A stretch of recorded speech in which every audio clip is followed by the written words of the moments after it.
Hello my friends, I'm going to show you the installation of a duplex outlet, and we're going to change this one right here.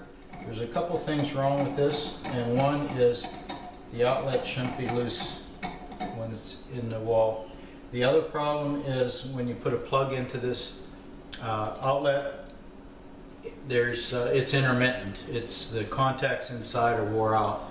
So this is 60-year-old house, and I'm pretty sure these are the original outlets. This is in a dining area which probably had a lot of use, and I have the same problem with outlets in the living room, and they had a lot of use, and some of those are even worse than this one. So let me show you the fundamentals of putting in a duplex outlet. The first thing you want to do is to turn the power off. And what I usually do, I have my radio, and I plug the radio in, and I'm going to turn the volume up and go to the fuse panel and hit the breakers. Now my breakers aren't marked well, and you can see right there, it's not making contact. That's definitely bad. Here's the breaker panel. This has been installed after the house was originally built, so it's a little more updated, and you can see most of the writing has faded away. That's how old this has been in there, and I've been trying to label them as I'm finding it. And right here, I believe this is the right breaker. I can hear the radio playing, and it's still playing. So now it's going to be a random.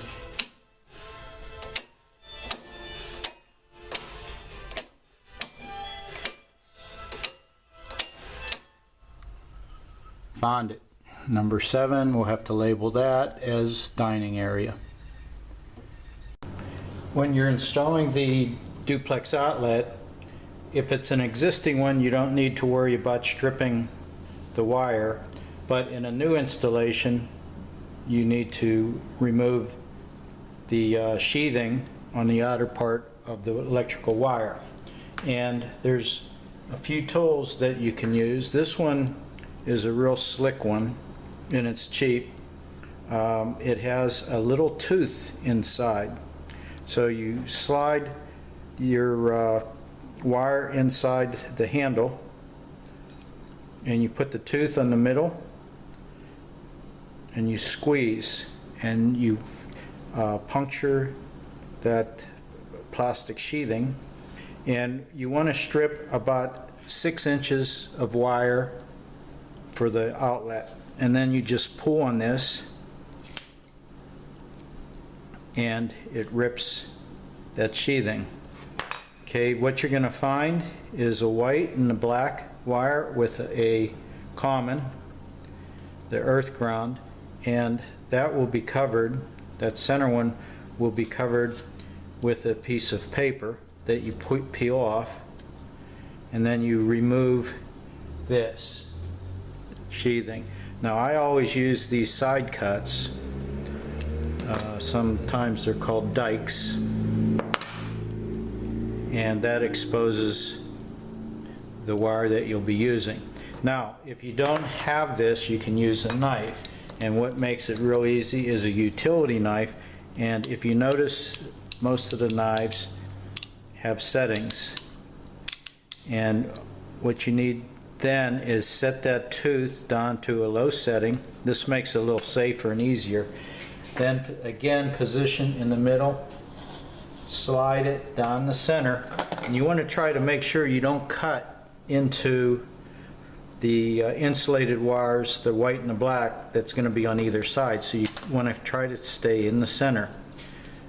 Peel that, and actually that even worked easier than the other one. And then the same thing, remove the insulation with your side cuts. So now we have to strip off the wire insulation on the individual pieces of wire.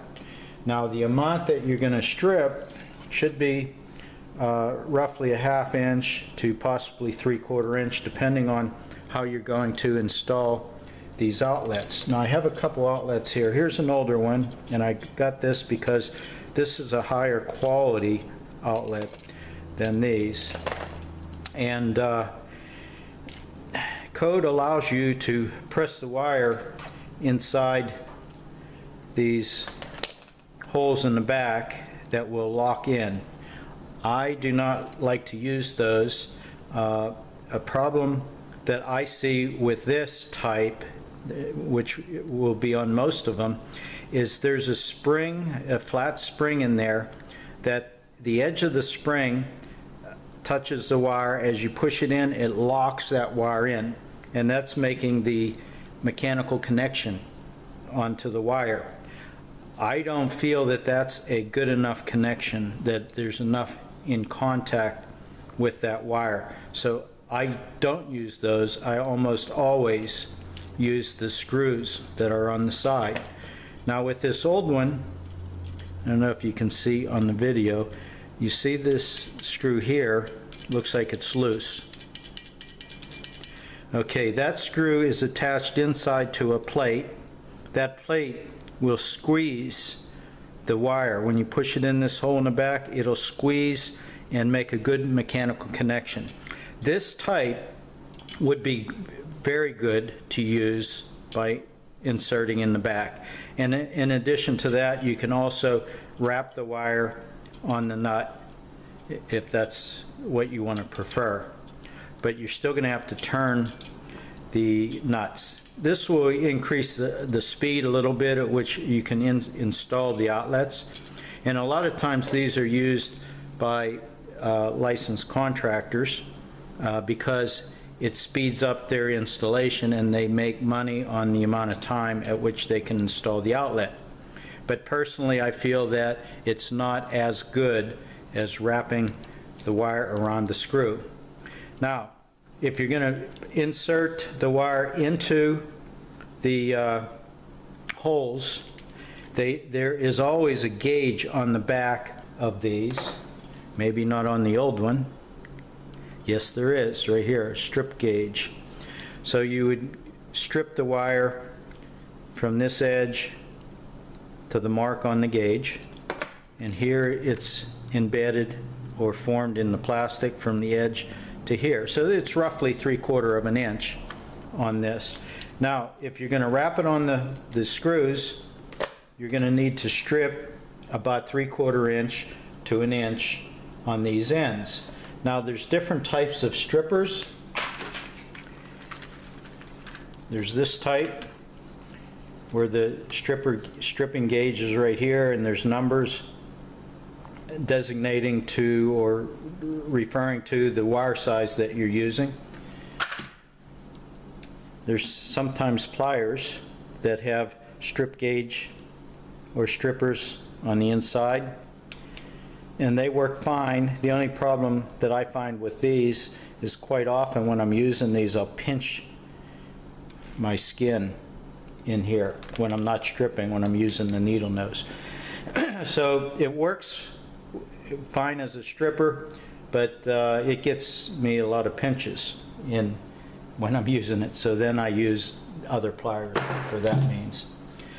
There's one of these type of gauges or strippers where you insert the wire in, hold it, and then you just spin it, and you see how good that one is? Broke. This is a gauge. You can set this nut to stop the squeezing at the designated wire size. I use this with a lot of electronic wiring. That works fine. Pulls it right off. Most of the time when I'm working, I may not have the strippers with me. I use these side cuts, and I use them backwards like this. Squeeze, pinch a little bit, and then pull, and it does work. And I use these because these are usually always with me when I'm wiring, because I have to cut the wires, cut the cables. So the ones that work I use these a lot.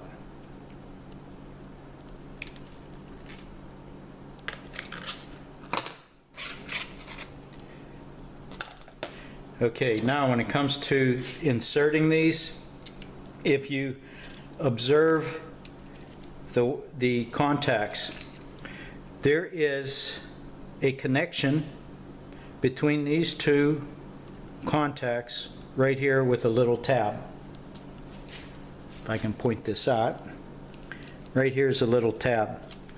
Now sometimes when you wire an outlet, you can run wires to the top half and wires to the bottom half and have these separated. And they do that in situations where they'll run a switch from the wall to run a lamp. And they'll switch one of the sides with the lamp, and then they'll have the other side that will be live all the time. And to do that, you have to break this center section on both sides, break those out. Okay, now when you observe this, you'll see that one side has silver contacts, silver screws, and that side is the same side that has this green screw, which is your earth ground. So you think of green as being the earth. That the earth ground is this bare copper wire. The light color, the silver, goes to white. So I always think light to light to remember. The other side, if you observe this, you'll see the screws are going to be darker. Sometimes they're brass. I believe in this situation they are steel with a plating that has them darker. So you see silver on one side, darker the other. Dark goes to the black, dark to dark, light to light. And also the dark, the black, is the live wire. This one carries the live juice. So if you connect this to ground or the common, you're going to have current flow. So these two connect on the same side, and it's a kind of a safety thing when you're wiring. And the other side, the hot one, goes to the dark. If you look at the front of the outlets, you'll see one outlet is smaller, one slot is smaller than the other, almost all the time. And the small one always connects to the hot side. And I remember this, or think of this, as it's harder to push something into a smaller hole than a larger one. So it's a safety thing that the smaller one is going to be the live one. This large hole at the bottom, that's earth ground. So this side and this side are both a ground, earth ground, and the common or return line. Okay, now when you're going to put the wire onto these nuts, what you want to do is you take the wire. Now this needs a little bit more stripped off. You need roughly an inch, and bend this into a horseshoe shape.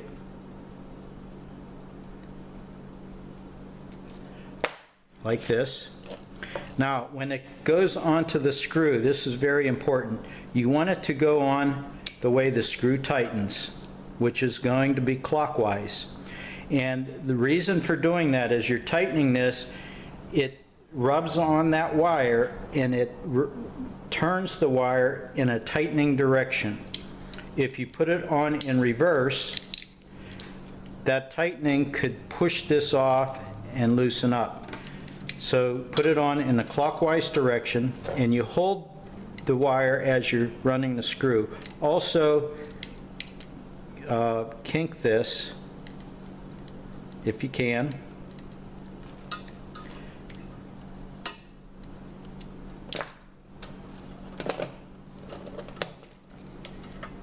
And then run this in.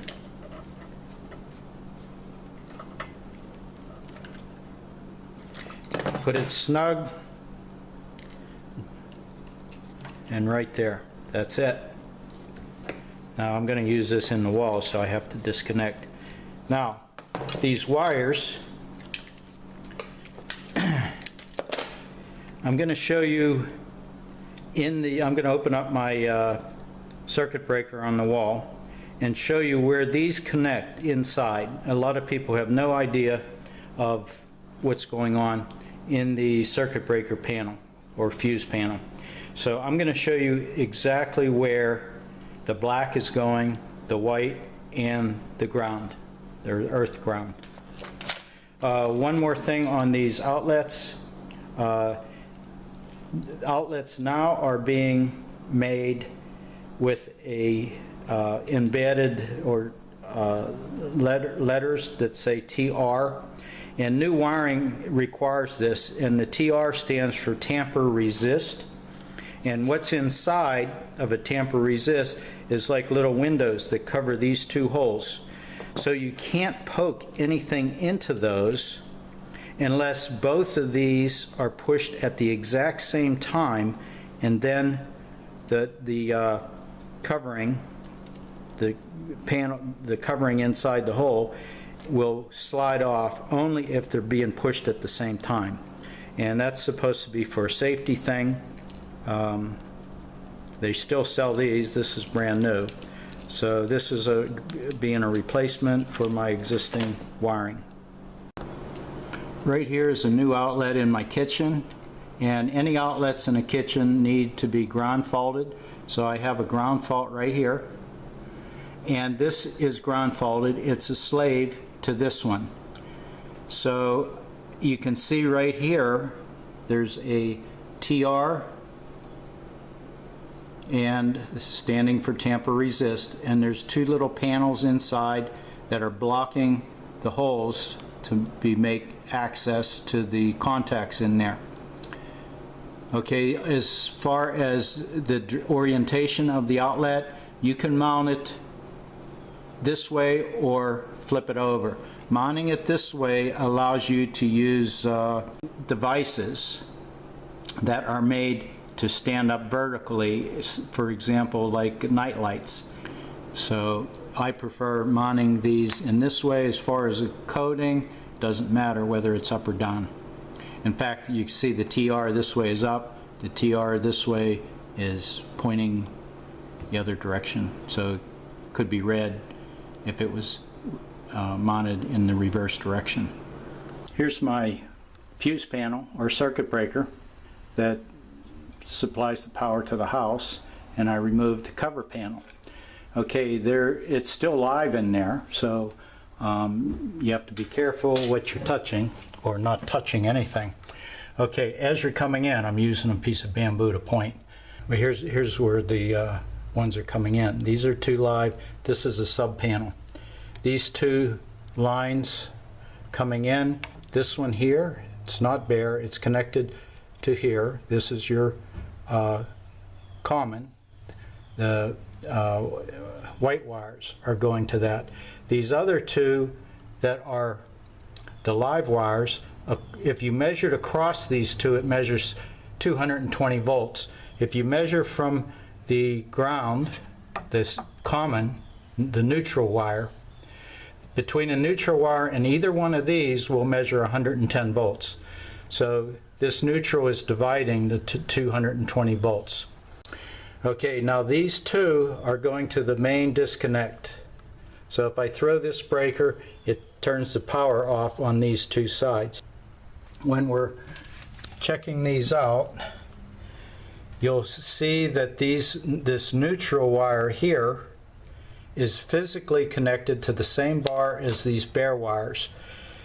This neutral is running to a earth ground rod that's 8 foot long, driven in the ground, and it's physically connected to that earth ground outside.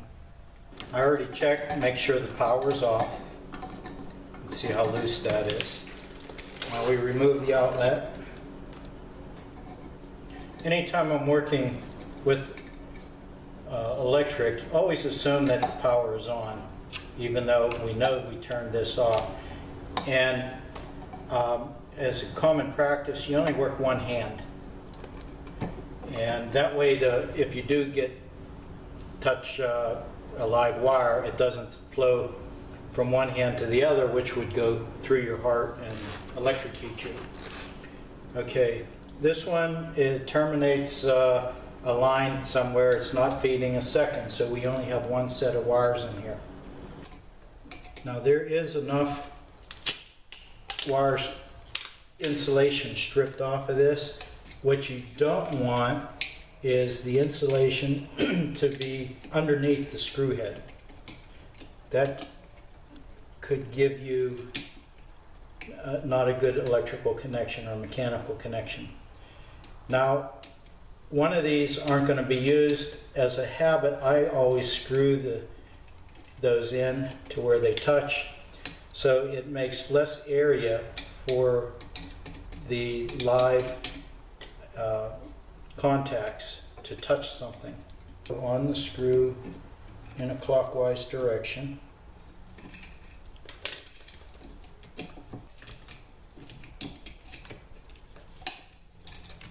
That's on.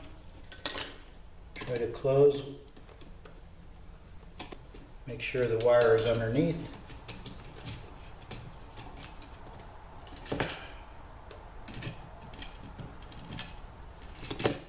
Need to run an extension onto that and then connect my earth ground.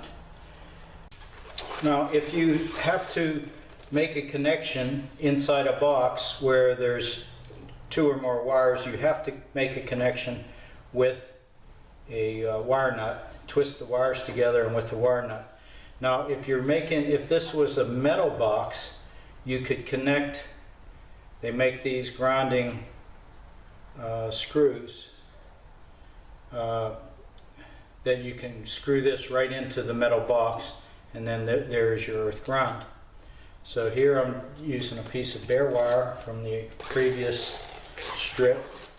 I'm going to make a mechanical connection between the two. So I'm going to grab these and twist the wires together, and then put the wire nut on it.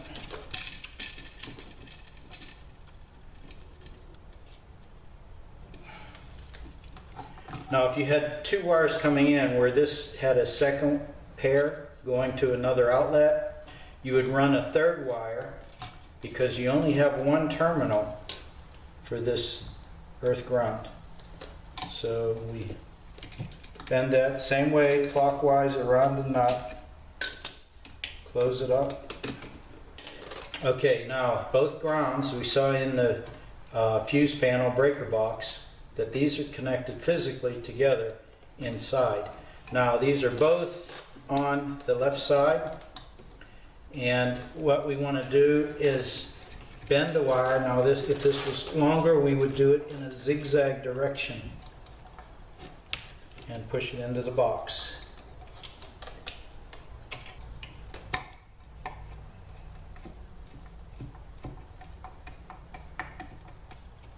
There we have it. Thanks for watching, my friends. Bye-bye.